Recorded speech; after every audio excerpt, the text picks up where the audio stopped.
Hello and welcome to the OCVarsity Gridiron Extra Show. I'm your host, Jonathan Khamis, being joined by Dan Albano to my left and Steve Fryer to my right. We are here at Brethren Christian High School. They are playing El Rancho this week, guys.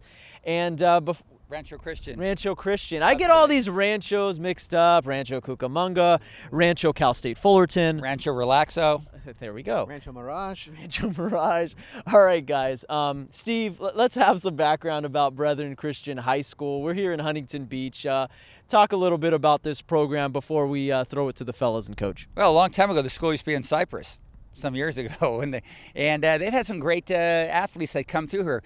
Reggie Davis got through, played up in the Pacific Northwest, played for the NFL, played for the San Diego Chargers, pretty good special teams guy back in the 90s, I want to say.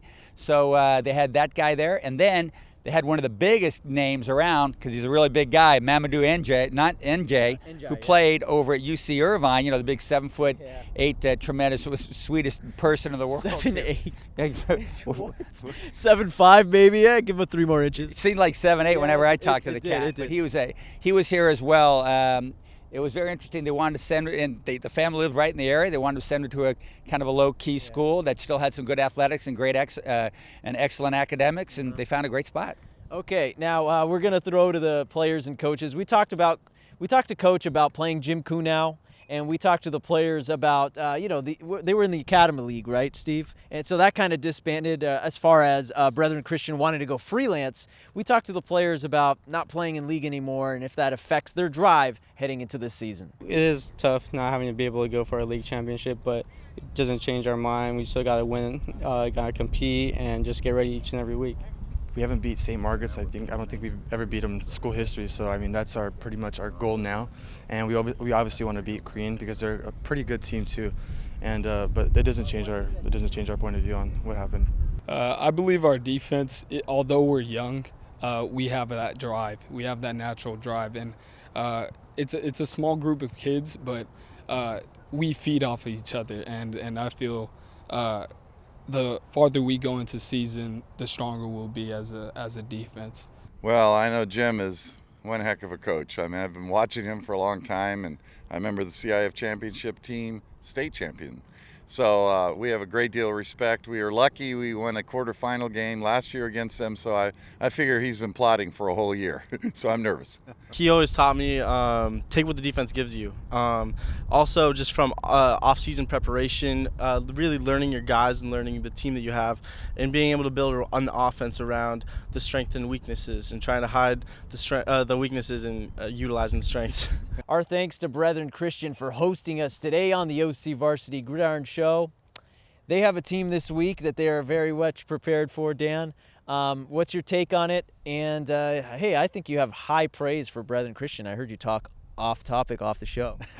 Hey, these guys are contenders. I think they're CIF title. Yeah, CIF title contenders, and I think it's a division that interests me, and I'm sure it interests all of us and Orange County football fans because right now the Brethren Christian, they're in Division 10. They're in Division 10. They're ranked 9th. They were the preseason number 1 in that division. So you got to watch out for these small divisions because we might have a CIF champion. So I think I'm kind of surprised that they fell. They had this forfeit situation. They forfeited one game. Ineligible player against Ocean View, just a paperwork deal, and all of a sudden they go from 1 all the way to 9. That was surprising. So I think they're better than their rankings. I think they're contenders. Obviously you got to start with Jordan Leonard, who had a monster game last week, and he's one of the best running backs in the county. 6 touchdowns, guys. Something like that. 6 touchdowns, well over 200 yards, 278 yards or so. So he's on fire. They got a lot of receivers. They had an incredible summer. They won a couple passing league tournaments against really big schools. What their biggest challenge has been on the offensive line, fellas. They've got to replace the offensive line for the most part. But they're interesting. You got to watch. And then this game also is intriguing too against Rancho Christian because Rancho Christian is in Division 13.